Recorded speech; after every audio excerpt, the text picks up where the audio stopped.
দেখেন তো কোন পকেটে দিয়ে গেছে টাকাটা তো এই পাশের হ্যাঁ উনি তাহলে ভিডিও ডিলিট করে দেন, আপনাকে আইসিটি আইনে মামলা দেওয়া হবে।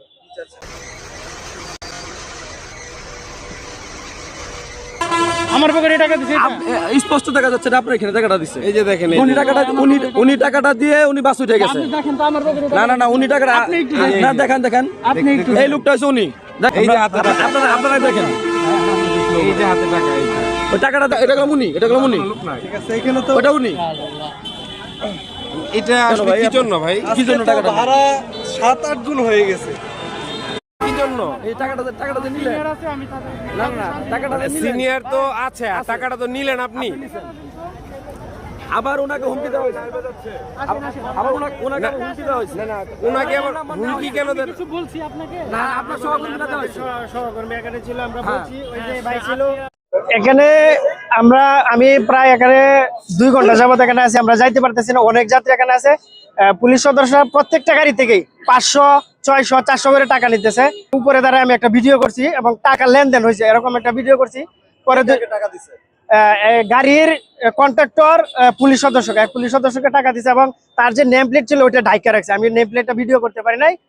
পরে টাকা দেওয়ার পরে ওই ভিডিওটা আমি তাদের আরেকজন সদস্যকে দেখাইছি যে স্যার আপনারা যে এইভাবে টাকা লেনদেন করতেছেন এখানে তো যাত্রীরা ভোগান্তি হইতেছে, তাহলে আপনারা এটার এই বিষয়ে কি উদ্যোগ নেবেন?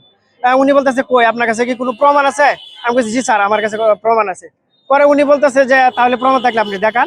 পরে আমি ভিডিও দেখালাম, আমার মোবাইলের ভিডিও দেখালাম। উনি কন্ট্রাক্টরে পুলিশ সদস্যের পকেটে টাকা দিয়ে চলে গেছে এবং গাড়ি থেকে দাঁড়াইছে দরজায়। উনি ওই পুলিশ সদস্যকে কাছে নিয়ে ডাকেও না এবং সরাসরি জিজ্ঞাসা করে। আমি বললাম যে স্যার আপনি ডাইকে এনে একটু জিজ্ঞাসা করে পরে ছাড়ে দেন। উনি বলে আচ্ছা ঠিক আছে আমরা পরবর্তীতে ব্যবস্থা নিব। পরে উনি আমার ঠিকানা নিছে, নাম ঠিকানা এবং মোবাইল নাম্বার নিছে। উনি বলতেছে আপনি যদি এভাবে অভিযোগ দেন তাহলে আমাদের সাথে এখনই বাপ সন্তানায় যেতে হবে। আমি বললাম স্যার আমার বাড়ি তো অনেক দূরে, আমি তো ঈদ উপলক্ষে বাড়িতে যাইতেছি, আমি তো যাওয়া সম্ভব না। আমি আপনাকে ভিডিও দিয়ে দিই, আপনি ব্যবস্থা নেন।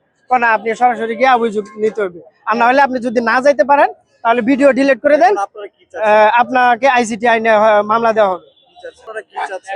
এখন আমরা চাইতেছি আমরা এখানে যত যাত্রী আছি আমাদের যে সীমিত একটা রেট ভাড়া ওইটা নিয়োগ এবং পুলিশ যেন সিন্ডিকেট না করে। পুলিশ টাকা নিতেছে এবং ওই দিক দিয়ে যাত্রীরা আমাদের যাত্রীদের উপর চাপাই দিতেছে ভাড়া, এটা যেন না হয়। প্রথমে ছিল 200 টাকা, তারপরে 300 টাকা, এখন 400 টাকা। কিন্তু এখান থেকে ময়মনসিংহের ভাড়া কখনো 400 টাকা না।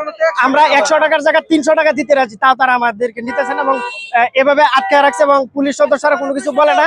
রাস্তা আটকে গেছে, যানজট বাইরে গেছে শুধুমাত্র পুলিশ সদস্যরা। এখানে গোটা কয়েকজন সদস্য তাদের কারণে শুধু।